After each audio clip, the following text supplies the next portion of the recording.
Ladies and gentlemen, Rodney James here for Cage Side Press. I'm here with Ilir Latifi. Recently made his debut in the heavyweight division against Derrick Lewis in a fight that a lot of people actually thought you should have won.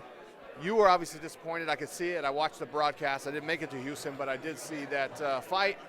Any thoughts on that? I mean, obviously I'm drumming up old bad feelings, but Hey, I mean, everybody who seen that fight know that I won it, so there's nothing more to say. I think I won the fight pretty clearly, and coming up to the heavyweight division, a lot of people doubted me, taking on a top 5 contender, one of the biggest guys in the division, and I think I surprised a lot of people. Derrick too, and yeah, it is what it is. I'm not gonna lie. I certainly didn't underestimate you or anything like that. I didn't think that he would run through you, but there were a lot of shots that you took that I go, whoa, man, how is this guy still able to keep standing? And I'm just wondering, like, what was it like, man, getting hit by Derrick Lewis with his most powerful punches? Because you seem to really, like, I never really saw you get wobbled too badly or rocked. No, to be honest, I took his shot without problem, and most of the shot I blocked. He threw some flying knee, but it didn't really connect, and his best shot was no problem. So, yeah, I felt good, not cutting weight. I felt powered. I felt having better condition and everything. Is that then? That's definitely it for you. From now is going to be heavyweight. I mean, I'm open for challenges. I see this as a new challenge, heavyweight. I always saw myself fighting in heavyweight sometime in the future, and that's my natural base. I'm thick-boned. I'm heavy, and I just gotta put on some good weight for the division, and I'm gonna be here for a long while.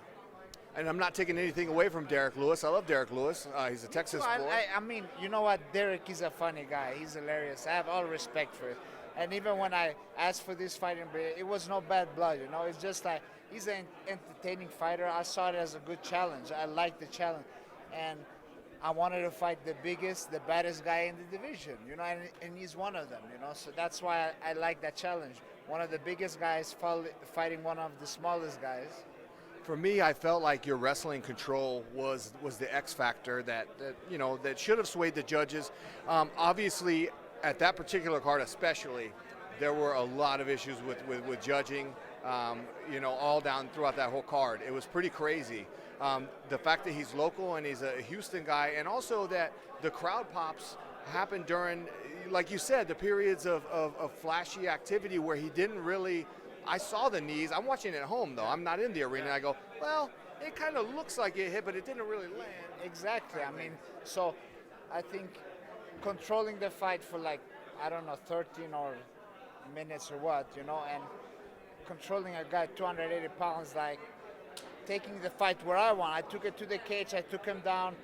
I ground him. I hold him in the half guard for a reason, I did everything for a reason, because everybody who knows, like, when you pass Derrick Lewis, he stands up. Doesn't matter who you are, So I fought the guy very, very strategic and smart and won it.